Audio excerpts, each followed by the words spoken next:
ዛሬ ስለ ሁለንተናዊ ድነት ነው የምንማረው። ዛሬና የሚቀጥሉት ጊዜያቶች በዚህ ርዕስ ላይ የተወሰነ ጊዜያቶችን እንቆያለን።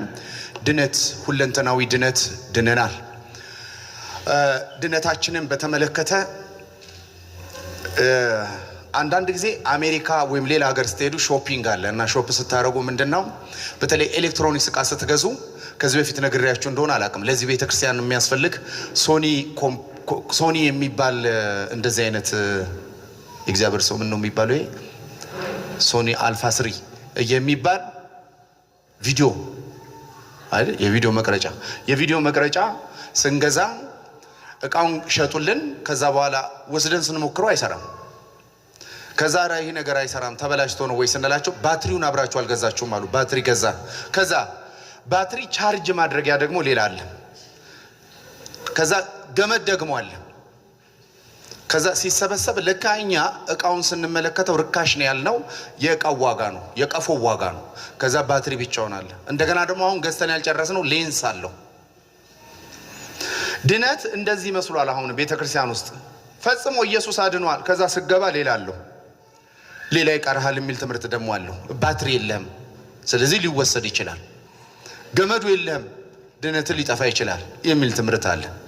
ስለዚህ እየገባን የምንነግራችሁ ሳይሆን የገባችሁበትና የያዛችሁት ድነት እርግጠኛ እንድትሆኑ the assurance of salvation የድነታችንን እርግጠኝነት አሁን ማስረግጠን እንናገራለን። እግዚአብሔር በክርስቶስ ኢየሱስ ሁለንተናዊ ድነትን ሰጥቶናል። መጽሐፍ ቅዱሳችንን ይህንን ሁለንተናዊ ድነት ለማስተማር ከተለያየ ኮርነሮች ከዚህ በፊት አስተምረን እናውቃለን። ድነናል፣ እየዳንን ነው፣ እንድናለን። እሱም ሌላ ትርጉም ይዟል አሁን። ስለዚህ ድነትን በሮሜ 5:10 ላይ ብቻ አሁን አስቀምጣለሁ። ሮሜ 5:10 ላይ እንመጣና ድነትን በዚህ ጽሑፍ መሰረት ድነታችንን እንረዳለን። የጌታ ስም ብሩክ ይሁን። ትንሽ ደቂቃ ስለምንቀመጥ ቆመና አንብበው ይሄን ቃል ከትልቅ ይቅርታ ጋር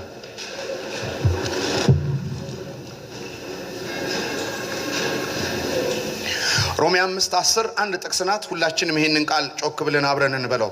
ጠላቶች ሳለን ከእግዚአብሔር ጋር በልጁ ሞት ከታረቅን ይልቁንም ከታረቅን በኋላ በሕይወቱ እንድናለን። ይህም ብቻ አይደለም፣ ነገር ግን አሁን መታረቁን ባገኘንበት በጌታችን በኢየሱስ ክርስቶስ በኩል በእግዚአብሔር ደግሞ እንመካለን። ከቁጥር 9 ጀምሮ ላምበው። ይቅርታ 9ን ይልቁኑ እንግዲህ አሁን በደሙ ከጸደቅን በእርሱ ከቁጣው እንድናለን። ጠላቶች ሳለን ከእግዚአብሔር ጋር በልጁ ሞት ከታረቅን ይልቁንም ከታረቅን በኋላ በሕይወት እንድናለን። በሞቱ እንድናለን፣ በሕይወቱም እንድናለን። ጌታ ይባርካችሁ። ተቀመጡ። ክብር ለኢየሱስ ይሁን።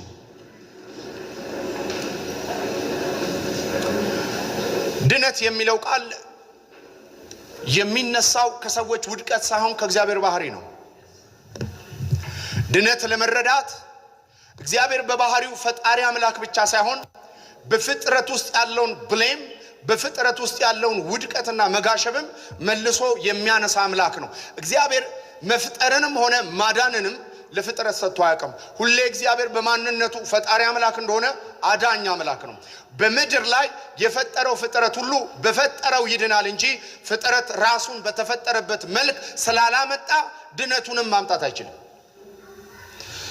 መጽሐፍ ቅዱሳችን ሲናገር እግዚአብሔር በብሉይ ኪዳን መጽሐፍ ስንመለከት እግዚአብሔር አዳኝ አምላክ ነው። በየትኛውም ሰው በግለሰብ ተመልከቱ፣ በማህበረሰብ ደረጃ ተመልከቱ፣ በአገር ደረጃ ተመልከቱ፣ እግዚአብሔር አዳኝ ነው። ለእግዚአብሔር ከተሰጠው አንዱ ስሙ አዳኝ የሚል ስም ነው።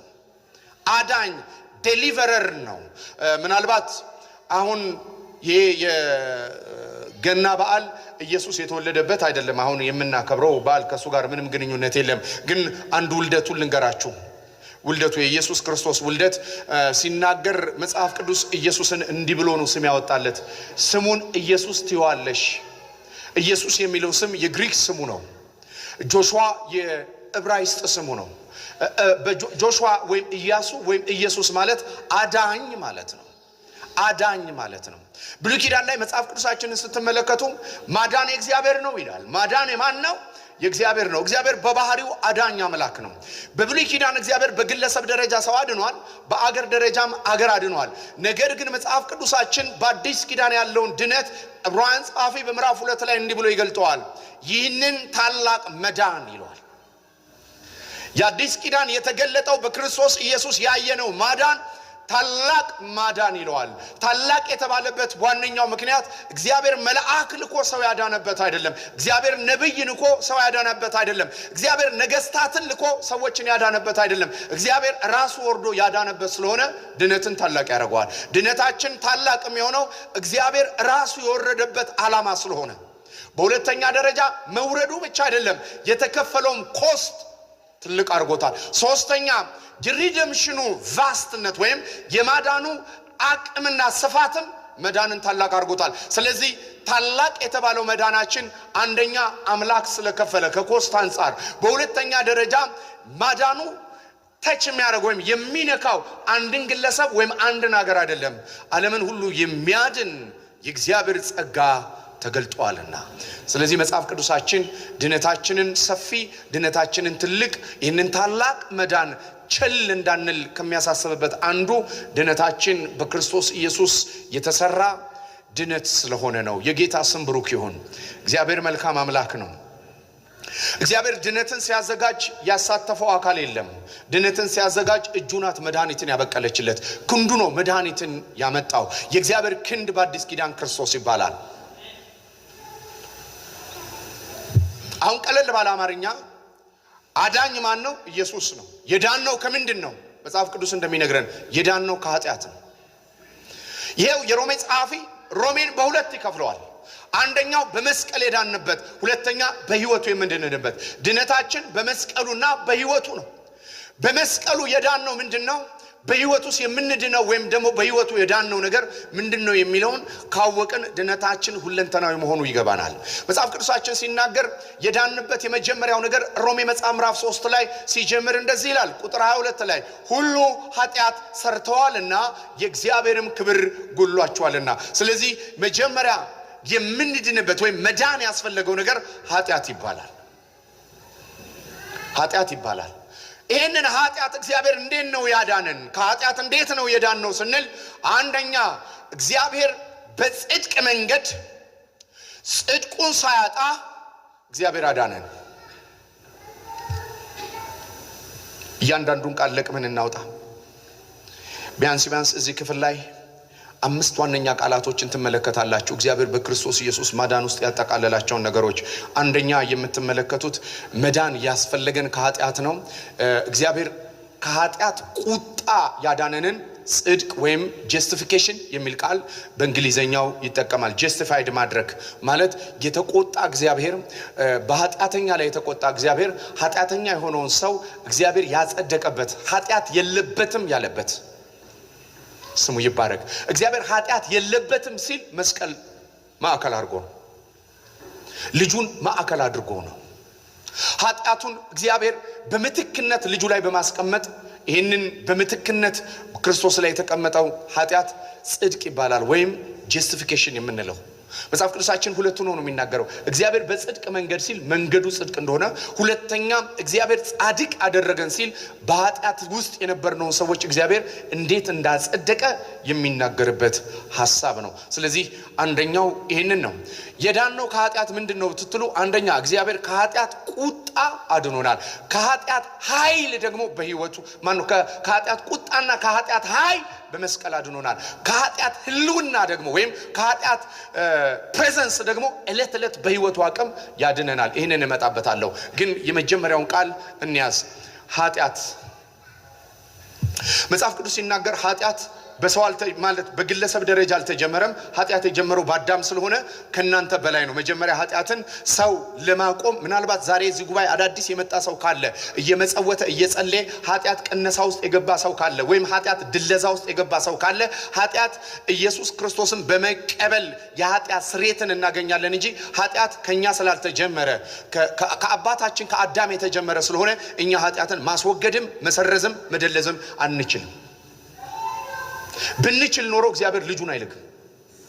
ስለዚህ ከሰው አቅም በላይ ስለሆነ ነው እግዚአብሔር ልጁን የላከው። ስለዚህ በመመጽወት ኃጢአት አይነጻም። ኃጢአት በመመጽወት አይነጻም። ኃጢአት በጸሎት በመመንኮስ ኃጢአት አይነጻም። ኃጢአት የሚነጻው አንድ ነው። ኃጢአት የሚለቅበት ደም የኢየሱስ ደም ነው። አንዳንድ ጊዜ በቤታችሁ ውስጥ ቀለም ይነካባችኋል ወይም ልብሳችሁ ላይ በጣም ነጭ የሆነ ልብስ ከሆነ ደግሞ ወጥ ይነካባችሁና በሳሙና አይለቅም፣ በመዘፍዘፍም አይለቅም። ሌላ ዲተርጀንት ይፈልጋል። ኃጢአት በመዘፍዘፍም በምንም ዲተርጀንቱ ብለድ ነው። የመራ ማንም ሰው ማወቅ ያለበት የኃጢአት ዲተርጀንት የኢየሱስ ደም ብቻ። ክብር ለኢየሱስ ይሁን። ሁሉ ኃጢአትን ሰርተዋል ካለ በኋላ እግዚአብሔር በክርስቶስ ባዘጋጀው ጽድቅ ከኃጢአት ያመልጣሉ እንጂ የሰው ልጆች ከኃጢአት የሚወጡበት ምንም አይነት ሰዋዊ ነገር የለም። ስለዚህ መዳን ያለብን ከኃጢአት ነው። ያዳንን ደግሞ የክርስቶስ ኢየሱስ መስቀል ነው። ይሄ መጽሐፍ ቅዱሳችን ይነግረናል። ስለዚህ ጀስቲፊኬሽን የሚለው ቨርዲጌቱን ወይም ደግሞ በሕግና በፍትህ መልኩ ውስጥ ተጠያቂ የነበርንበትን ነገር እግዚአብሔር በምትክነት ልጁን በማስቀመጥ ከኃጢአት ይቅር ያለበትን ፍትሃዊ መንገድ ፍትህን ያገኘንበት ኃጢአተኛውም ኃጢአተኛ አይደለም የተባለበት መንገድን አጠቃላይ ጀስቲፊኬሽን ወይም መጽደቅ የሚል ቃል ይጠቀማል። ሁለተኛ በክርስቶስ መስቀል የተሰራው ስራ መዋጀት ይባላል። መዋጀት በክርስቶስ መስቀል የተከፈለውን ክፍያ ማሳያ ነው። ክፍያ የእግዚአብሔርን የፍትህ መንገድ ጽድቅ ብለናል። የእግዚአብሔርን የክፍያ መንገድ በክርስቶስ ደም ደግሞ ምን ብለናል? መዋጀት ወይም ሪደምፕሽን የሚለው ቃል እንመለከታለን። ለመዳን የተከፈለ ዋጋ መዋጀት ይባላል። መዋጀት ይባላል። መዋጀት የተከፈለውን ክፍያ ያሳያል። ኃጢአታችን ዲማንድ ያደረገውን ነገር የሚያሳየው ደግሞ ማስተሰረይ ወይም ማስተሰሪያ የሚለው ቃል እንመለከታለን። ፕሮፒቲሽን ኃጢአት የጠየቀው ነገር ደም ሳይፈስ ስርየት የለም። ስለዚህ ስርየት የሚለው ቃል ማስተሰረይ የሚለው ቃል ደም ይጠይቃል። ዲማንዱን ያመለክታል። ደሙ ደግሞ ፔይመንቱን ያመለክታል፣ ክፍያውን ያመለክታል። የጌታ ስም ብሩክ ይሁን እና ይህንን እግዚአብሔር ካደረገ በኋላ ይሄ ከተደረገ ክፍያው ከተከፈለ በኋላ እግዚአብሔር ምን አደረገ ብትሉ የሪኮንሲሌሽንን ስራ ወይም ደግሞ የመታረቅን ስራ እግዚአብሔር ከሰው ጋር አደረገ። ከሰው ጋር የነበረውን ሪሌሽን እግዚአብሔር እንደመለሰ እንመለከታለን። ሪኮንሲሌሽን የምንለው እሱ ነው። ሪኮንሳይል ተደረገ። ይሄ ሁሉ የመስቀል ስራ ነው። ከዛ ህይወቱ ላይ ስንመጣ ውልደትን እንመለከታለን። ህይወቱ ላይ ስንመጣ ቅድስናን እንመለከታለን። ህይወቱ ላይ ስንመጣ የሚበሰብሰው የማይበሰብሰውን በሚለብስ የሰውነት ህይወት ውስጥ መለወጥን ግሎሪፊኬሽን የምንለውን እናወራለን ማለት ነው። ስለዚህ ሁለንተናዊ ነው። አንዱ የጌታችን የኢየሱስ ክርስቶስ ሞትና ትንሣኤ at the same time እርገቱን ጨምራችሁ እርገቱ ስራውን ይዞ የገባውን ጨምራችሁ ድነታችንን ሁለንተናዊ አድርጎታል። የጌታ ስም ብሩክ ይሁን። ድናችኋል። በምን ድናችኋል? አንደኛ በክርስቶስ መስቀል፣ ሁለተኛ በክርስቶስ ህይወት። በሞቱና በህይወቱ ድነናል። የጌታ ስም ብሩክ ይሁን። የሮሜ መጽሐፍ ምዕራፍ 3 ላይ የመጀመሪያውን ሐሳብ እንመልከት። ሮሜ መጽሐፍ ምዕራፍ 3 ላይ ምንድነው ነው የሚለን?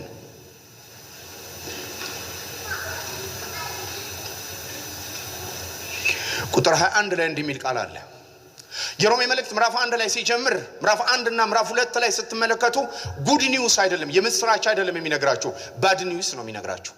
በዓለም ላይ ያሉ ሰዎችን ካታጎራይዝ አድርጎ እንመለከታለን። የመጀመሪያው ኤቲስት ነው። የእግዚአብሔር ጽድቅ ተገለጠ፣ የእግዚአብሔር ቁጣ ተገለጠ እያለ በመለዋወጥ የሚነግረን አንደኛ ኤቲስቶችን ያነሳል። እግዚአብሔር የለም የሚሉ ከቁጣ ያመልጡ። ለምን? እግዚአብሔር በተገለጠው ፍጥረት ውስጥ እግዚአብሔርን ላለማወቅ በወደዱ መጠን በኃጢአተኝነትና በበደለኝነት ውስጥ ናቸው ያሉት ይላል። ሁለተኛ ሕግ የተቀበሉ ሰዎች ሕግ መቀበል ከኃጢአት ነፃ አያደርግም፣ ሕግን የፈጸመ እንጂ። ሕግን ደግሞ የፈጸመ ከኢየሱስ ውጪ የለም። ስለዚህ እነሱም ኃጢአተኞች ናቸው። በሶስተኛ ደረጃ ሕግ የሌላቸው በህሊና የሚዳኙ እነሱም በኃጢአት ናቸው። ሕግ የሌላቸው ሕግ ያላቸው በሕግ ይጠፋሉ፣ ሕግ የሌላቸው ያለ ሕግ ይቀጣሉ ይላቸዋል። ለምን? በህሊና ሕግ እነሱም ይዳኛሉ። ስለዚህ ሃይማኖት ያለውም ሰው በቁጣ ስር ነው። ስለዚህ ሲጠቀልል 3:22 ላይ እንዲህ ይለናል፣ ሁሉ ኃጢአትን ሰርቷል። ሃይማኖት ያለው ሕግም ያለው የሰው ልጆች ፍጥረት በሙሉ ኃጢአተኞች ናቸው ብሎ ክፍሉ ይጀምራል። አሁን ግን በሕግና በነቢያት የተመሰከረ የእግዚአብሔር ጽድቅ ያለ ሕግ ተገልጧል። ያለ ምን ተገልጧል? ያለ ሕግ ተገልጧል። በሌላ አማርኛ ያለ ሰው ስራ ተገልጧል። የእግዚአብሔር ጽድቅ ነው ግን ያለ ሰው ስራ ተገልጧል ይለናል። ይሄ ያለ ሰው ስራ የተገለጠው የእግዚአብሔር ጽድቅ ምንድነው ይላል? እርሱም ለሚያምኑ ሁሉ በኢየሱስ ክርስቶስ በማመን የሚገኝ የእግዚአብሔር ጽድቅ ነው።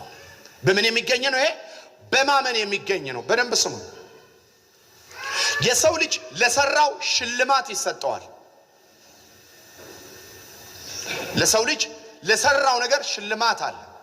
የሰው ልጅ ግን በምንም ተአምር ሊያገኘው የማይችል ወይም የሱ ያልሆነ ነገር ሲሰጠው ደግሞ ምን ብል እንላለን? ስጦታ እንላለን። ስለዚህ መጽሐፍ ቅዱስ የእግዚአብሔር ጽድቅ ስጦታ ተደርጎ ለሰው ልጆች ተሰጥቷል ነው የሚለው። በመጀመሪያ ማወቅ ያለብን የእግዚአብሔር ጽድቅ ስጦታ ነው።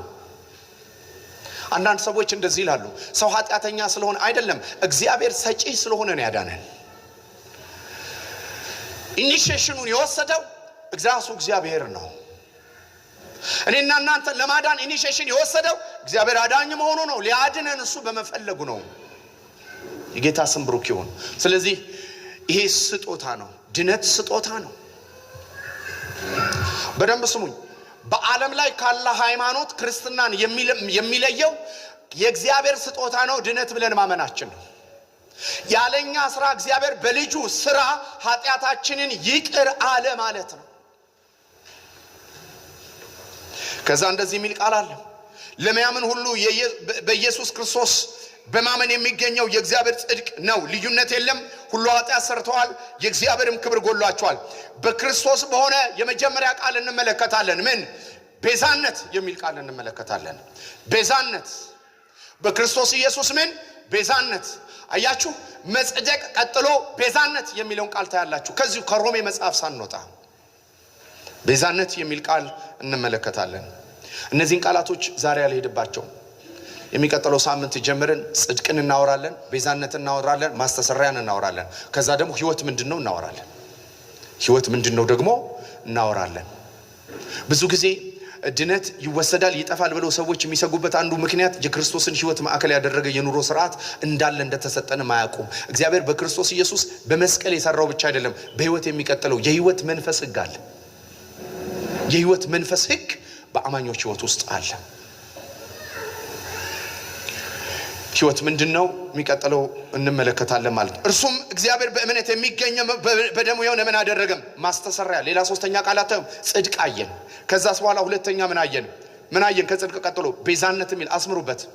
ቤዛነት የሚል ቃል ታያላችሁ። በሶስተኛ የምትመለከቱት ቃልስ ማስተሰሪያ ፕሮፒቲሽን የሚል ቃል ተመለከታላችሁ። አድርጎ አቆመው። ይህም በፊት የተደረገውን ኃጢአት በእግዚአብሔር ትሎታ ስለመተው ጽድቁን ያሳየ ዘንድ ነው። ራሱ ጻድቅ እንዲሆን በኢየሱስ የሚያምነውንም እንዲያጸድቅ አሁን በዚህ ዘመን ጽድቁን ያሳየ ዘንድ ነው ካለ በኋላ እንዲህ ይለናል። ትምክህት እንግዲህ ወዴት ነው? እርሱ ቀርቷል። በየትኛው ህግ ነው? በስራ ህግ ነው? አይደለም፣ በእምነት ህግ እንጂ ሰው ያለ ህግ ስራ በእምነት እንዲጸድቅ ቆጥሯልና። ስለዚህ እምነት ምንድነው? ስጦታ ምንድነው? እነዚህም በሙሉ በአጠቃላይ ከመስቀል ወዲያ ያሉ ከምን ጋር የተያያዙ ናቸው?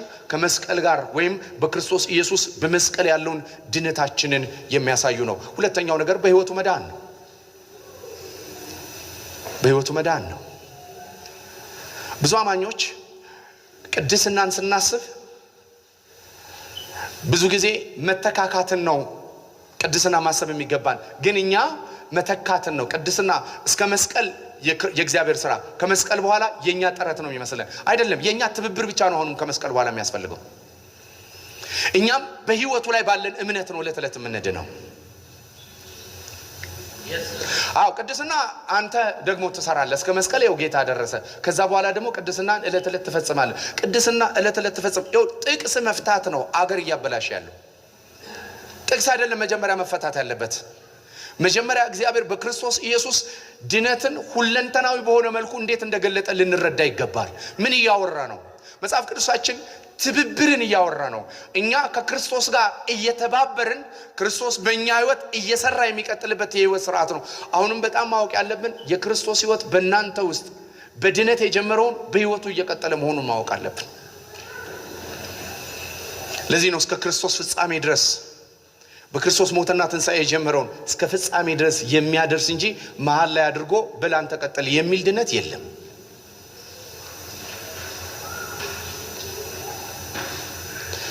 የህይወት ስርዓቱ ምንን ይፈልጋል? ሁል ጊዜ ከራስ ትምክህት እየወጣን ከራስ መደገፍ እየወጣን ከህይወት ስርዓቱ ጋር ያለንን የህይወት ኑሮ ስርዓት ይፈልጋል። ይሄ ዲቫይን ላይፍ የምንለው የመለኮት ህይወት የክርስቶስ ህይወት ብዙ አማኞች ደግሞ የሚረዱት የክርስቶስ ህይወት እንዳለን ነው የሚመስላቸው። የክርስቶስ ህይወት ለኛ ተሰጥቶን አይደለም በእኛ የሚሰራ ነው። ይሄን በጣም መለየት አለብን። አሁን ብዙ ጊዜ የሚመስልን ይሄ ሰጠን ህይወት ሰጠን የሚለው ቃል ህይወቱን ተቀበለን እኛ ያለሱ በዚህ ህይወት እየሄድን ነው ማለት አይደለም። ይሄ ህይወት የዘላለም ህይወት ከዘፍጥረት ጀምሮ እስከ ራእይ ድረስ የዘላለም ህይወት በስጦታ መልክ ሰው ውስጥ የሚቀመጥ የህይወት ስርዓት ነው። በሌላ አማርኛ ይሄ ህይወት ጊፍት ነው። ስንቀበለው ኦፕሬት ያደርጋል። በተረፈ ግን አሲሚሌትድ አድርገን ህይወቱ እኛ ውጠ ነው እኛ ህይወቱን ተከተን የምንኖርበት አይደለም። ሁሌ ወደ ጌታ እስከምንሄድ የዚህ ህይወት ጥገኞች ነን። ሁሌ ከኛነታችን እየወጣን ወደዚህ ህይወት በተጠጋን ቁጥር በዚህ ህይወት አማካኝነት የነፍስ ተሐድሶ የስሜት የፍቃድ የእውቀት ተሐድሶ ይመጣል። ከዛስ በኋላ በአካላችን ይሄ ህይወት ይገለጣል። የትንሣኤ ህይወት በአካላችን ላይ መስራት ይጀምራል። ስለዚህ ይሄ ህይወት ጊፍት ነው። ሌላ አዳም የእግዚአብሔር ህይወት አልነበረውም። አዳም በምርጫ የእግዚአብሔር ህይወት በዛፍ ተሰጥቶታል። የህይወት ዛፍን ምርጫ እንዲያደርግ ተሰጥቶታል። ይሄንን ግን መምረጥ አልፈለገም። ከዚህ ምን መረጠ? ያለ እግዚአብሔር ህይወት የሚኖር ህይወት የነፍስ ህይወት የምንለው የእውቀት የምንለው ክፉና ደጉን የማወቅ ህይወት የምንለው ይሄንን ምርጫው አረጋ አዳም። ስለዚህ አዳም በዚህ ህይወት ከመጣ በኋላ እግዚአብሔር ይሄንን ህይወት በመስቀል ላይ ቀጣ። አሁን እግዚአብሔር በክርስቶስ ኢየሱስ ይሄንን ህይወት በሚቀበሉ ሰዎች ህይወት ላይ ደግሞ ይሄንን መስራት ፈለገ። ስለዚህ ድነታችንን በመንመለከትበት ሰዓት ላይ ሁሌ ከአዳም ስንነሳ ከክርስቶስ ስንነሳ ያሉትን ነገሮች ማወቅ አለብን። በአዳም ሰው ሁሉ ኃጢአተኛ ሆኗል። በአዳም የሰው ልጅ ሁሉ ወድቋል። በአዳም እንዴት ነው ኃጢአተኛ የሆነው? በመወለድ ከስጋ በመወለድ በአዳም በኩል ኃጢአተኛ ሆነን በክርስቶስ በኩል ደግሞ በመሞት ከአዳም ነፃ ወጣን። እንደገና ደግሞ ከክርስቶስ ጋር በመነሳት በአዲስ ህይወት ጀመርን። አሁን እኛ ከአዲስ ፍጥረት እንዳንጀምር ያደረገን ከአሮጌ ማንነት የጀመረ የህይወት ስርዓት ስለነበረን ነው። እግዚአብሔር ይሄንን በመስቀል ደመደመው። አሮጌና አሮጌ የተመለከተን ነገር በሙሉ ከመጀመሪያው አዳም የመጣው ኢየሱስ የመጨረሻ አዳም ወይ ላስት አዳም ነው ስንል አንድን ነገር ሊያደርግ ነው። ከዛኛው አዳም የመጣውን ሊያስቆም ከዚህኛው የሚቀጥለውን ህይወት ስርዓት ሊያስቀጥል ነው። ሁለቱን ይዞ ነው ኢየሱስ የመጣው። በመስቀል ላይ ከዚህ የመጣውን አስቀረ፣ በትንሣኤ ከዚህ የሚመጣውን ጀመረ ማለት ነው። ኃጢአት ከግብር ያለፈ ነው፣ ማንነት ነው። ያለ እግዚአብሔር ህይወት የተኖረ የህይወት ስርዓት ነው። እግዚአብሔር ለአንዴና ለመጨረሻ እሱን በመስቀል ላይ ቀጣው። ልጁ ያለው ህይወት አለው። ስሙ ይባረክ። ስለዚህ በስጋ መወለድና በመንፈስ መወለድ የህይወት ስርዓታችን አሁን ይሄንን የክርስቶስን ህይወት ስንጀምረው እንዴት ጀመር ነው ብላችሁ ስትመለከቱ የመጀመሪያ የክርስቶስ ህይወት አማኝ የሚጀምረው ከመወለድ ነው። የመጀመሪያ የህይወት ኤክስፒሪየንሳችን ሪጀነሬሽን ነው። አዲስ ፍጥረት መደረጋችን ነው። የህይወት በእኛ ህይወት ውስጥ መግባቱ ልደትን ያመለክታል። የህይወት ጅማሬን ያመለክታል። ከዛ በዚህ ህይወት ማደግን ደግሞ እያደግን መሆናችንን ቅድስና የሚለውን ያመለክታል። በዚህ ህይወት ደግሞ መወረሳችንን የሚያመለክተው ግሎሪፊኬሽን ነው፣ መክበር የሚለውን ያመለክታል። እየሰማችሁኝ ነው? ስለዚህ የሰው ልጆች ችግር ይሄ ነው። የሰው ልጅ የነበረው ችግር ይሄ ችግር ነው። እግዚአብሔር ለሁለቱም ነገሮች መፍትሄ የሰጠው ልጁን ነው። ልጁን በመስቀልና ልጁን በትንሣኤ የሰው ልጆች ሁሉ የኃጢአትም የሞትም የጥፋትንም ምክንያት እግዚአብሔር በክርስቶስ ኢየሱስ ይህንን አስወግደዋል። ስሙ ይባረክ። ኢየሱስ ያድናል። ስለዚህ ይህንን ዛሬ ብቻ ይዛችሁልኝ ውጡ። ኢየሱስ አዳኝ ነው። ያዳነን ከኃጢአት ነው። ከኃጢአት የዳንበት አንደኛ በጽድቅ፣ ሁለተኛ ማስተሰሪያ በማድረግ፣ ሶስተኛ ለኃጢአት የሚከፈል ዋጋ በማድረግ ምክንያቱም ይሄንን የጠየቀውን በሙሉ ማስተሰሪያ ተጠይቋል። ኢየሱስ ማስተሰሪያ ሆኗል። ለኃጢአት መዋጃ ወይም ከኃጢአት መውጫ የምንዋጅበት ከረንሲ ተፈልጓል። እግዚአብሔር ከረንሲ አግኝቷል። ከድንግል ማርያም የተወለደ ኃጢአት የሌለበት ከኃጢአት ለመቤዠት አቅም ያለው በብሉይ ኪዳን ላይ ቤዛነትን በመናስብበት ሰዓት ላይ አንድን ሰው ለመቤዠት ሶስት ነገር ማሟላት አለበት። አንደኛ ከግለሰቡ ከሚቤዠው ሰው በሀብት መብለጥ አለበት። ኢየሱስ ክርስቶስ ሰዎች ጋር የሌለው እሱ ጋር ያለ ብልጽግና አለ። በሱ ባለጠግነት ነው የሚለው መጽሐፍ ቅዱስ።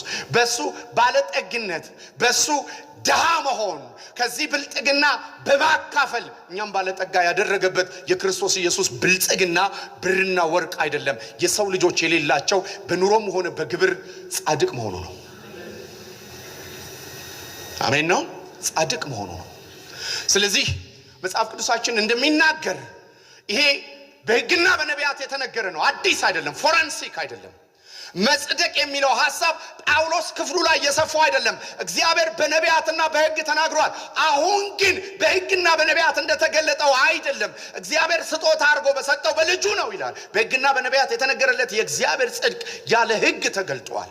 አሁን ብዙ ጊዜ የምንቸገረው ጽድቅን ከሕግ ስለምንነሳ፣ ጽድቅን ከሰው ስራ ስለምንነሳ የእግዚአብሔርን ጽድቅ ማቆምና የእግዚአብሔርን ጽድቅ መረዳት አንችልም። የእግዚአብሔር ጽድቅ በመጀመሪያ ደረጃ ጊፍት ነው። በሁለተኛ ደረጃ ደግሞ ወደ ህይወት ስርዓት ስንሄድ ደግሞ ኔቸር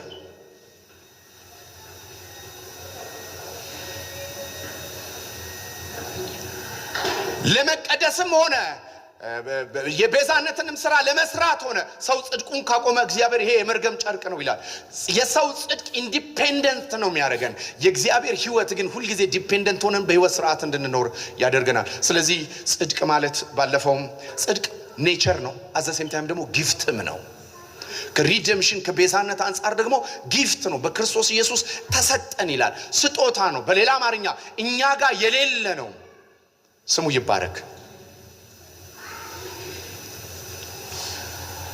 ይችን ሁለቷን ቃል ልንገራችሁ።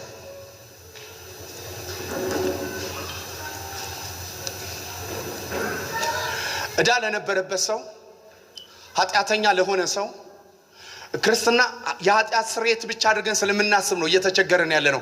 ከኃጢአት ስርየት በላይ እግዚአብሔር በህይወት ስርዓት ሌላ ውስጥ አስገብቶናል። አሜን። አሁን በህግና በነቢያት የተነገረ የእግዚአብሔር ጽድቅ ማን ነው? ክርስቶስ ነው። ጽድቅ ፐርሰን ነው። ግብር አይደለም፣ ስራ አይደለም። እግዚአብሔር ጽድቅ ያለው ክርስቶስን ነው። ለምን ጽድቅ ያለው? ከውልደትም በኑሮም ኃጢአት የለበትም።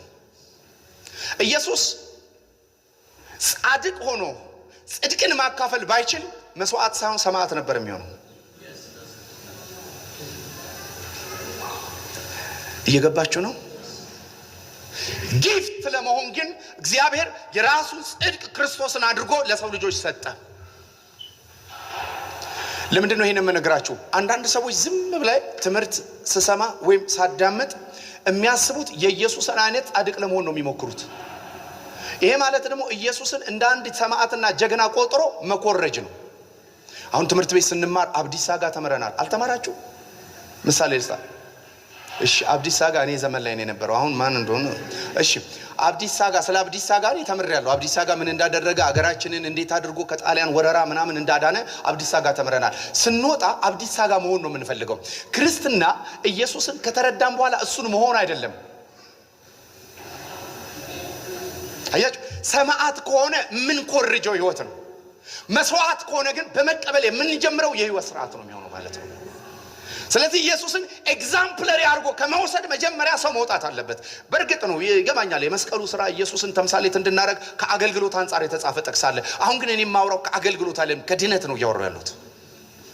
መጀመሪያ ኢየሱስን ከሰማዕትነት ወደ መስዋዕትነት መቀበል አለብን። ኢየሱስ ለኔ መስዋዕት ሆኗል በሉ እስቲ። በመንፈስ ይሄ ነገር እናንተ ውስጥ ይታተም። አትንሸራተቱ። ኢየሱስን እንደሆነ እንደ አንድ ምሳሌ አይደለም ማየት ያለባችሁ። ኢየሱስ ክርስቶስ ስጦታ ነው። በሌላ አማርኛ ልሰሩት የማትችሉት ያው ክሪስማስ አይደለም። እንደው ዛሬም ክሪስማስ ብላችሁ አስቡት። ስጦታ ነው። ልጅ ተሰጠን። በቃ ተሰጥቶናል። እንቀበል። በመቀበል እንጀምር፣ በመሞከር አይደለም። አሁን ለምሳሌ ፓስተር ሄኖክ አንድ ስራ ጀምሮ ጥሩ ከተከናወነለት ስራውን አሳየኝ ይለውና እንደሱ ለመስራት ሞክራለሁ። አሁን ይወላችሁ እንደሱ የምትሰሩት አይደለም። እሱ የሰራውን በመቀበል ምን ጀምሩ ህይወት ነው። ማዋጣት አይደለም የጀምረው ማመን ነው። እሱ የሰራው ስራ የራሱ አይደለም። እሱ የሰራው ስራ የኔ ነው በማለት ነው ምን ጀምረው። ስለዚህ ከስጦታ እንጀምር። ጽድቅ ስጦታ ነው። righteousness gift ነው። የኃጢአት ስርየት ስጦታ ነው። ይህንን በዓለም ላይ ያለ የትኛውም ሃይማኖት ለማድረግ ይቸገራል። ስለዚህ ከእግዚአብሔር የሆነውን ነገር የሰው ልጆች ኃጢአተኛ አይደሉም ብለው የዘላለም ቤዛነትን ለማግኘት ብቁ ያደረገን በእግዚአብሔር ፊት እንድንቆም አቅም የሰጠን ጻድቅ መደረጋችን ነው። አሁን ይሄ በዶክትሪን ደረጃ የሰፈረ ነው። እያወራሁት ያለሁት የዛሬ 500 ዓመት ሉተር ያደሰውን ትምህርት ነው። when we come to practical ወደ ተግባር ስንወጣ ግን ኢየሱስ የምንመስለው እንጂ ኢየሱስ የሰጠንን ህይወት በመቀበል የምንጀምር ሰዎች አይደለም። ለዚህ ነው የምናዋጣው።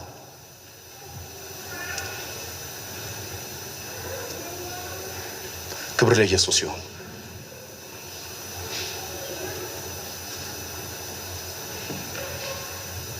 ጻድቅ እንዳንበሳ ነው። የጻድቅ ሰው ጸሎት በስራው ኃይልን ታደርጋለች። አሁን ይሄ righteousness ጸሎታችን ላይ ይገለጣል። ይሄ የህይወት ስርዓታችን ላይ በቦልድነስ እንድንኖር ያደርገናል። አንዳንድ ጊዜ አንዳንድ ነገሮችን ሁላችንም እኩል እናደርጋለን፣ ግን ሲፋቅ አንዳንዶቻችን የምናደርግበት መንፈስ የፍርሃት መንፈስ ነው። በእግዚአብሔር ፍቅር ላይ ያለ የመደገፍ አይደለም። ለምን? ይሄ ጽድቅን እንደ ስጦታ አዝልቃ ነፍሳችን ስላልተረዳች። ጽድቅ ከኃጢአት ስርየት በላይ ነው። ለምን እንደሆነ ልንገራችሁ። አሁን እኔ ለምሳሌ አንድ ሰው በደልኩኝ፣ አንድ ሰው አሳዘንኩ። ያሳዘንኩትን ሰው በካሳ ገንዘብ ክፍያም ከሆነ ወይም ይቅርታም ከሆነ ይቅርታ ጠይቄ ከሰውየው ጋር እርቅን አደርጋለሁ። ምን ከፍዬ ነው? ጻድቅ መባል ግን ከፍሎ የመታረቅን አይነት አይደለም። ከዚህ በፊት አርጓ ያቅም አይነት ነገር ነው ነገርየው። ምክንያቱም ኃጢአተኛ ኃጢአቱ ይቅር የተባለ ነው መባል ያለበት። ኃጢአተኛን ቀጥታ ጻድቅ ማለት ግን ከዚህ በፊት ያልነበረውን የህይወት ስርዓት እየሰጠነው ነው ማለት ነው። ስለዚህ እግዚአብሔር ኃጢአትን በተመለከተ በመስቀል ላይ ልጁን ኢየሱስ ክርስቶስ ኃጢአተኛ አድርጎ ስለቆጠረ በክርስቶስ ኢየሱስ እግዚአብሔር ኃጢአትንና ኃጢአትን የተመለከተ አስወግዷል። ስለዚህ ኢየሱስ ክርስቶስ መስቀል ላይ ምንድነው የሆነው ነው? ሁለት ቃላቶች መጽሐፍ ቅዱስ ይጠቀማል። አንደኛው ምትክ ነው የሆነው፣ ሁለተኛው ትብብር ነው የሆነልን። በክርስቶስ መስቀል ትብብር የምንለውና ኢየሱስ ክርስቶስ ምትክ የምንለው አማርኛ substitution and inclusive የሚል ቃል አለ። እሺ ምን ማለት ነው? አንደኛ መጽሐፍ ቅዱስ አሁን ስታነቡ ሁለት ቃላቶች ታገኛላችሁ ሁሌ አዲስ ኪዳን ላይ የምታገኟቸው። አንደኛው ቃል እንደዚህ ይላል፣ ከክርስቶስ ጋር ሞታችኋል ይላል። ክርስቶስ ሞቶላችኋል ይላል አይደል? የቱ ነው ትክክል? እኔ ከኢየሱስ ጋር ሞቻለሁ ነው ወይስ ክርስቶስ ስለኔ ሞቷል? ሁለቱም ትክክል ነው። ሁለቱም ትክክል ነው። ክርስቶስ ሞቶላችኋል ለኃጢአት የተከፈለውን ዋጋ ያሳያል። ከክርስቶስ ጋር ሞታችኋል ማለት እኛ ፖዚሽናሊ ክርስቶስ የነበረበት ጽድቅ ላይ መተናል ማለት ነው። ምትክነት ማለት ለምሳሌ ምትክ ብለን ስናስብ እኔ አሁን እዚህ ደጆ የተቀመጠበት ወንበር ላይ ሲቀመጥ ደጆ ወደዚህ ሲመጣ ቦታውን ተካውት ነው የሚባለው። ስለዚህ ለመተካት እሱ መነሳት አለበት፣ ከዛስ እኔ መራመድ አለብኝ እሱ እኔ ቦታ ሲመጣ። ስለዚህ ድነታችን ላይ ምትክነት ማለት ኢየሱስ የያዘው ቦታ ላይ ነው የመጣ ነው። በሌላ አማርኛ የኛ ጽድቅና የክርስቶስ ጽድቅ እግዚአብሔር ሲመለከተው አንድ አይነት አድርጎ ነው የሚመለከተው። ለምን? አማራ ወደዛ ጽድቅ አድጎ አይደለም፣ የክርስቶስን ጽድቅ የኔ ጽድቅ አድርጎ እግዚአብሔር ስለቆጠረው ስምህ ይባረክ። ስለዚህ ስጦታ፣ ለዚህ ነው ስጦታ ነው የምንለው። አሁን ድነትን በሁለንተናዊ መልክ ስናስተምር ሰዎች እንደዚህ ይላሉ፣ ይሄ ነገር ግን ሰው ከነገርነው ነገ ኃጢአተኛ እንዳይሆን ክርስትናስ እንዳያስጠላው ብለን አናስብም እንዴ? እኔ መጨረሻው በማይታወቅ ባቡር አልሳፈርም፣ ልድንም ላድንም ትችላለህ በሚል እኔ አልሳፈርም። እንዴት ተሳፈራለሁ? ፍጻሜው በማይታወቀው ነገር ላይ እኔ አልሳፈርም። አሹራንስ ኦፍ ሳልቬሽን መንፈሳዊ ላይ ምስክርነት ስላለ ነው። ጽድቅ ስጦታ ነው በሉ እስቲ ከኔ ጋር። ዛሬም ብቻ ይዛችሁ ልዩቱ ምን አይነት ስጦታ እንደተሰጣችሁ ወቁ። ምን አይነት ስጦታ አድርጎ እግዚአብሔር እንደሰጠ ታውቃላችሁ? በእናንተ ያለውን በደል ይቅር በማለት ኢኖሰንት አይደለም የሚያደርጋችሁ። ከዚህ በኋላ እንዳስ ለዚህ ነው መጽሐፍ ቅዱስ ቤዛነትን ስንረዳ ይሄ አፌስስ ወይም በግሪኩ ቃል አፌስስ የሚለው ቃል የቤዛነትን ስራ ሲናገር አንድ ነገር ነው እግዚአብሔር ያደረገው። ሁለት ምኖች ይመጣሉ፣ ፍየሎች ይመጣሉ። ካህኑ እጁን ይጭናል። በአንደኛው ላይ እጁን በጫነው ላይ ለምን ይቀርባል? ለመስዋዕትነት ይቀርባል። አንዱስ ከሰፈር ውጪ አዛዜል ይባላል። ከሰፈር ውጪ የሚባረር ፍየል ይሆናል። ከሰፈር ውጪ ይኖራል። የሜዳ ፍየል የሚለው ከዛ መጥቶ ሊሆን ይችላል። አዛዜል ይባላል። ከህዝቡ ያለውን ኃጢአት በሙሉ ካህኑ ይናዘዛል፣ ከሰፈር ያወጣዋል። አንደኛውን ግን ያርደዋል። ስለዚህ በሌላ አማርኛ ምን ማለት እንደሆነ ተመልከቱ። አፈስስ ማለት ዕዳ የነበረበትን ሰው ይቅር ማለት አይደለም፣ በነፃ መልቀቅ ነው። ዳኛ ካለ እዚህ አሁን ይገባዋል። እኔ ማውራው ፍርድ ቤት፣ ምክንያቱም ጀስቲስ ቋንቋ ነው። መጽደቅ የፍርድ ቤት ቋንቋ ነው። መዋጀት የገበያ ቋንቋ ነው። ማስተሰረይ የቤተ ክህነት ቋንቋ ነው። አሁን ተመልከቱ፣ መጽደቃችንን ድነታችን ሲናገር እንዲህ ብሎ ይናገራል። ምን አደረገ? የሚገርም እኮ ፍርድ ቤት አንድ ሰው ቀረበ። ከዛ በኋላ በእንዲህ አይነት ወንጀል ተገኝታል። አዎ ወንጀሉን ሰርታል። አዎ ግን ይቅር ብለናል። ፍርድ ቤቱ በነፃ ይለቋል። ፍርድ ቤቱ በነፃ አሰናብቶኛል። በነፃ አይደለም ያሰናበተ። ነገ ብትጀምር ያ ፋይል ተደርቦ ነው ሁለተኛ ወንጀል። ብዙ ሰው ይቅርታችንን እንዲህ ነው የሚረዳው። ይቅር ብያለሁ ግን ነገ ካልሰራ ተብሎ ነው የመጣው የሚመስለው። ስለዚህ ስትሰራ ፋይል የሚከፈትብህ፣ ስትስተካከል ፋይል የሚዘጋልህ አይደለም። ሁለቱን ነው ያደረገው። የይቅርታችን ምንጭ ሁለት ነገር ነው ያደረገው። አንደኛ የዕዳ ፋይላችንን አቃጥሎ እንዴት ነው ያቃጠለው? በዚህ ዕዳ ፋይል ኢየሱስን ተጠያቂ በማድረግ በአንድ ወንጀል ሁለት ተጠያቂነት ስለሌለ። ምክንያቱም የምናወራው ጽድቅ የሚለው የፍርድ ቤት ቋንቋ ስለሆነ የፍርድ ቤት ቋንቋ ነው ልናወራ የሚገባው። በጀስቲስ ላይ አንድ ሰው ሁለት ጊዜ ሊቀጣ አይችልም። አንዴ ነው ሊቀጣ የሚችለው። እኛ ቤት እና እናንተ ቤት ሊሆን ይችላል። ልጅ ቴሌቪዥን ከሰበረ እናት ትቀጣዋለች፣ አባት መልሶ ይቀጣዋል። ሁለት ቅጣት በአንድ ቴሌቪዥን ሁለት ቅጣት። በዓለም ፍርድ ቤት ግን ሁለት ቅጣት የለም። አንድ ላጠፋ አንድ ቅጣት ነው ያለው። እግዚአብሔር ኃጢአትን በተመለከተ ቀጥቷል። ኃጢአት ተቀጥቷል። ኃጢአት የተቀጣው የት እንደሆነ ታውቃላችሁ? ቀራንዮ ላይ ነው እግዚአብሔር የቀጣው። ስለዚህ ኃጢአት ላይ የነበረው ቁጣ እግዚአብሔር ለአንዴና ለመጨረሻ አንስቷል። ለምን? ኃጢአትን በተመለከተ በመስቀል ላይ ልጁን ኢየሱስ ክርስቶስን ዝም በማለት የኔን ምትክነት ይዞ በመሄድ በአጭር አማርኛ የሰው ልጆች ወደ ገሃነም የሚገቡት ኃጢአት ስለሰሩ አይደለም፣ የኃጢአት መዳኛ የሆነውን ኢየሱስ ባለመቀበላቸው ብቻ ነው። ከዚህ በኋላ ያለው ቅጣት የኃጢአት ቅጣት አይደለም፣ ክርስቶስን ያለመቀበል ነው። የአዲስ ኪዳን ኃጢአት ኢየሱስን ያለመቀበል ነው፣ ሌላ የለም። ዝም እና በህይወት መስተጋብር የምናደርገው እመጣበታለሁ፣ በህይወት መዳን የሚለው ላይ እመጣበታለሁ። አሁን ግን ዝም ብላችሁ በመስቀል እንዳን መጀመሪያ በመስቀል ድናችኋል። ፋሲካ መጠበቅ የለብንም እኮ ይሄንን ለመናገር። ስቅለት መጠበቅ የለብንም። በመስቀል ድኛለሁ በሉ እስቲ። እግዚአብሔር ሆይ የቃል እውነት ይብራልን። ሮሜ 3 ይሄንን ነው የሚያወራው። እግዚአብሔር ገለጠ ይላል። የእግዚአብሔር ጽድቅ ተገልጦ አያውቅም። እንዲህ አይነት ጽድቅ አለ። በሕግና በነቢያት እየተናገረ የመጣው ጽድቅ አሁን ተገለጠ። ያ ጽድቅ ማን ነው? ክርስቶስ። ጽድቃችን ማን ነው? ቤዛነታችን ማን ነው? ሃሌሉያ። ስለዚህ እግዚአብሔር ምንድነው ያደረገው? አንደኛ ኢየሱስ ክርስቶስን የኃጢአት መስዋዕት አደረገው። ሁለተኛ ምትክ አደረገው። እነዚህ የነገርኳችሁ አራት ቃል እዚህ ውስጥ ይጠቀለላሉ። ይሄንን ቃል በቃላችሁ ካልያዛችሁ ድነታችሁን የመጣና ያለፈ የገደመ ሲፈልግ እየሰረዘ ሲፈልግ እየጨመረ ሲፈልግ እየደለዘ ክቡር የሆነው ተስፋችንን፣ ክቡር የሆነውን ድነታችንን፣ ክቡር የሆነውን ዋጋ የተከፈለበትን ነገር ሰዎች እንዲያቀሉባችሁ አትፍቀዱ። It's a very serious issue። የክርስትና ኒኩለስ ይሄ ነው። ይሄ ከፈረሰ ሌላ ነገር የለም። እቺን ነግሬያችሁ ልጠቅልለው። የሚቀጥለው ሳምንት ጽድቅን አወራለሁ። በተቻለ መጠን ከመስቀል ወዲያ ያሉትን ቶሎ ቶሎ አወራና ከዛ በኋላ በህይወቱ ያለውን ድነት እናገራለሁ። ዛሬ ያወራሁት ይሄ ነው። የተቆነጸለ ሐሳብ ይዛችሁብኝ እንዳትሄዱ። ሮሜ 5:9-10 ድነትን በተመለከተ ከዚህ ነው የተነሳሁት። ድነናል፣ እየዳንን ነው፣ እንድናለን፣ እንዳያወዛግባችሁ። ከዚህ በፊትም እንኳን አስተምሬያለሁ። ተቀምጠናል፣ እንራመዳለን እንቆማለን ብዬ የዎችመኒ መጽሐፍ ምሳሌ አድርጌ እኮ ነግሬያችኋለሁ። አሁን ትልቁ ችግር ምንድነው? በክርስቶስ ኢየሱስ ሁሉ አልቋል ሲባል ሰው ይቀመጣል። ከዛ ደግሞ በህይወቱ ላይ የተሳሳተ ስነ ምግባር ሲመለከት ደግሞ ከተቀመጠበት አይደለም የሚሄደው፣ ተቀምጦ አይደለም ሄደው ተነስቶ ይሄዳል፣ ይደነግጣል። ያንን ነገር ለማጥፋት በእግሩ ይራመዳል፣ ከዛ ይባዛል። ኃጢአት ደግሞ በባህሪው የሚገርማችሁ ልሞክረው ያልክ ከሆነ አንተ ስለሆንክ የተንቀሳቀስከው ይበዛል። የልጁ ህይወት ካሆነ ግን ያውቃል። ለምን? ሲኦል አውርዶት ነው የመጣው፣ ቀጥቶት ነው የመጣው፣ ቀራንዮ ላይ ያሸንፎት ነው የመጣው። ያሸነፈ ህይወት ነው ህይወታችን ላይ መለማመድ ያለብን። ቅድስና ሲባል እንነሳለን፣ ውጊያ ሲባል ደግሞ እንሮጣለን። ውጊያ መንፈሳዊ ውጊያ ላይ እንቆማለን፣ ቅድስና ላይ እንራመዳለን፣ ድነታችን ላይ እንቀመጣለን። ስለዚህ ሶስቱንም የምናደርገው ግን ተቀምጠን ነው።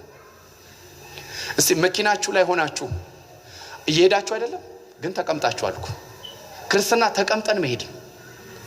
የመጀመሪያውን ስንጨርስ ተቀምጠን፣ የሆነ ነገር ስናስብ ተነስተን፣ የሆነ ነገር የቱን እንያዝ? እንነሳ፣ እንቁም፣ እንቀመጥ። ተቀምጠን እየሄድን እየቆምን ነው። በቃኛ ሶስቱንም ነን። ተቀምጫለሁ በሉ እስቲ። ደግሞም እየሄድኩ ነው። አይቃረንም። እንዴት ነው የማይቃረነው? መኪና ነው። ይኸው መኪና ላይ አሁን ተቀምጣችኋል። ብትጠየቁ ተቀምጫለሁ ነው የምትሉት፣ ግን እኮ እየሄዳችሁ ነው። ክርስቶስ በሚባለው ውስጥ ስትገቡ ባለቀው ስራ ላይ ተቀምጠናል። በክርስቶስ ግን አሁን እየሄድን ነው። በቅድስና የሰውነትን ቤዛነትን በማግኘት የልጁን መልክ ወደ መምሰል ግን እየተራመድን ነው። ወደ ልጁ መልክ እያደግን ነው፣ ግን ተቀምጠን ነው። ቆመን እየሄድን ነው፣ ተቀምጠን እየሄድን ነው፣ ተቀምጠንም እየሄድን ነው። ስሙ ይባረክ። ለዚህ ነው ብዙ አማኞች ክርስትና ላይ ሲመጡ ኢንጆይ ያደርጉታል። የመጀመሪያውን ህይወት የረፍት ህይወት ነው። ደስ ብሏቸው ጌታን አክብረው ኢየሱስን እየወደዱ ይቆዩና ከትንሽ ጊዜ በኋላ ክርስትና ይሰለቻቸዋል። ለምንድን ነው የሚሰረቻው? ክርስትና ውጊያ አለ ሲባል ከክርስቶስ ካለቀው ስራ አይደለም የምንዋጋው። ብዙዎቻችን እኮ ሰይጣን በግል ያደረገን ነገር የለም። ፐርሰናል ከሰይጣን ጋር ድብድብ ያለው ሰው ካለ ፐርሰናል እኛ ኪንግደም ነው የምናወራው። የኪንግደሙ ችግር ግን የክርስቶስ በመሆን የመጣ ነው። ስለዚህ የኪንግደም መልስ ነው የሚሰጠው ለሱ። አሜን። እኔ ብድግ ብዬ ዛሬ ከጅቡቲ ጋር ችግር አለብኝ እላለሁ እንደ ግለሰብ? ከጅቡቲ ጋር ከአገር ጋር አትችልም እኮ። የመናፍስቱ ዓለም የኪንግደም ዓለም እኮ ነው። ግን የገባንበት ዓለም ጋር አይደንቲፋይድ ስንደረግ ወዲያው በኢነሚቲ ተመዝግበናል። ግን አንድ ነገር ወቁ፣ ተሸንፏል እሱ። ስለዚህ ምን እያደረግን ነው? በክርስቶስ ኢየሱስ ያሸነፍንበትን የድል ህይወት እየገለጥን ያለ ነው። ስለዚህ ለውጊያ ሲባል፣ ስለዚህ ለቅድስና ሲባል እየተነሳን እየተቀመጠን ስትራፖ እንዳይገድለን ሁለንተናዊ የሆነውን ድነት ልንረዳ ይገባል። አሜን።